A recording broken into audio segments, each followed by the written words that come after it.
अथ तृतीयो अध्याय भगवान के अन्य लीला चरित्रों का वर्णन। उद्धव जी कहते हैं, इसके बाद श्री कृष्ण अपने माता पिता देवकी वसुदेव को सुख पहुंचाने की इच्छा से बलदेव जी के साथ मथुरा पधारे।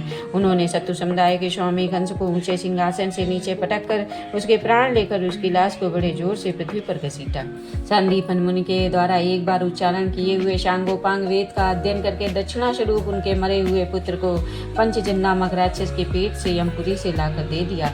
भीष्म नंदिनी रुक्मणी के सौंदर्य से अथवा रुक्मी के बुलाए जाने से जो शिशुपाल और उनके सहायक वहां आए हुए थे, उनके सिर पर पैर रखकर गंधर्व विद के द्वारा विवाह करने के लिए अपनी नित्य संगिनी रुक्मणी को वे कैसे ही हरण कर लाए, जैसे गरुण अमृत कलश को ले आए थे। स्वयंवर में साथ बिना नथे हुए बैलों को नाद कर नाग जित की सत्या से विवाह किया। इस प्रकार मान भंग हो जाने पर मूर्ख राजाओं ने शस्त्र उठाकर राजकुमारी को छीनना चाहा।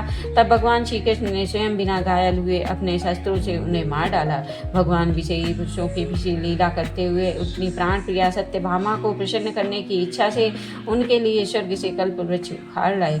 इस समय इंद्र ने क्रोध में अंधे होकर अपने सैनिकों सहित उन पर आक्रमण कर दिया, क्योंकि वह निश्चय ही अपनी स्त्रियों का किरणामत बना हुआ है।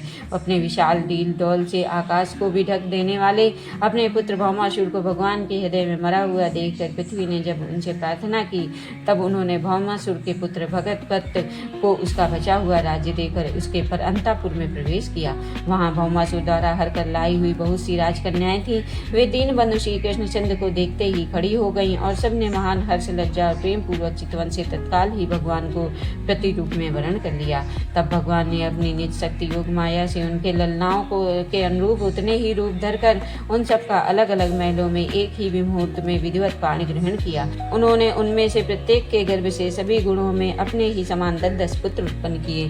जब कालियमन जरासंध और साल्वेदी ने अपनी सेनाओं से मथुरा और द्वारकापुरी को घेरा था, तब भगवान ने निज जनों को अपनी अलौकिक शक्ति देकर उन्हें स्वयं मरवाया था। संबर दिविद बाणासुर मुर पल्लवत और दंतभक्त आदि अन्य योद्धाओं में से किसी को उन्होंने स्वयं मारा था, किसी को दूसरों से मरवाया था। इसके बाद उन्होंने अपने भाई धृतराष्ट्र और पांडु के पुत्रों का पक्ष लेकर आए और राजाओं का भी संहार किया, जिनके सेनापति कुरुक्षेत्र में पहुंचने पर पृथ्वी डगमगाने लगी थी। कर्ण, दुशासन और शकुनी की खोटी सलाह से जिसकी आयु और श्री दोनों नष्ट हो चुकी थी, भीमसेन की गदा से जिसकी जांग टूट चुकी थी, उस दुर्योधन को अपने साथियों के सहित पृथ्वी पर पड़ा देखकर उन्हें प्रसन्नता न हुई। वे सोचने लगे, यदि द्रोण, भीष्म, अर्जुन तथा भीमसेन के द्वारा इस 18 अक्षौहिणी सेना का विपुल संहार हो भी गया तो इससे पृथ्वी का कितना भार हल्का हुआ है। अभी तो मेरे अंश रूप प्रद्युम्न आदि के बल से बड़े हुए यादवों का दूसरे दल बना ही हुआ है। जब ये मधुपान से मतवाले होकर लाल लाल आंखें करके आपस लड़ने लगेंगे, तब उससे ही इनका नाश होगा। इसके सिवा और कोई उपाय नहीं है। असल में मेरे संकल्प करने पर ये स्वयं ही अंतर्धान हो जाएंगे। यो सोचकर भगवान ने युधिष्ठिर की अपनी पैतृक राजगद्दी पर बैठाया और अपने सगे संबंधियों को सभी सत्पुरुषों का मार्ग दिखाकर आनंदित किया। उत्तरा के उदर में जो अभिमन्यु ने पूर्व वंश का बीज स्थापित किया था, वह भी अश्वत्थामा के ब्रह्मास्त्र से नष्ट सा हो चुका था, किंतु भगवान ने उसे बचा लिया। उन्होंने धर्मराज युधिष्ठिर से 3 अश्वमेध यज्ञ करवाए और वे भी श्री कृष्ण के अनुगामी होकर अपने छोटे भाइयों की सहायता से पृथ्वी की रक्षा करते हुए बड़े आनंद से रहने लगे। विश्वात्मा श्री भगवान ने भी द्वारकापुरी में रहकर लोक और वेद की मर्यादा का पालन करते हुए सब प्रकार के भोग किए, किंतु सांख्य योग की स्थापना करने के लिए उनसे कभी आसक्त नहीं हुए। मधुर मुस्कान, स्नेहमयी चितवन, सुधामयी वाणी, निर्मल चरित्र और समस्त शोभा और सुंदरता के निवास अपने विग्रह से लोक पर लोक तथा विशेषतया यादवों को आनंदित किया और रात्रि में अपनी प्रियाओं के साथ क्षणिक अनुराग युक्त होकर समायोजित विहार किया और इस प्रकार उन्हें भी सुख दिया।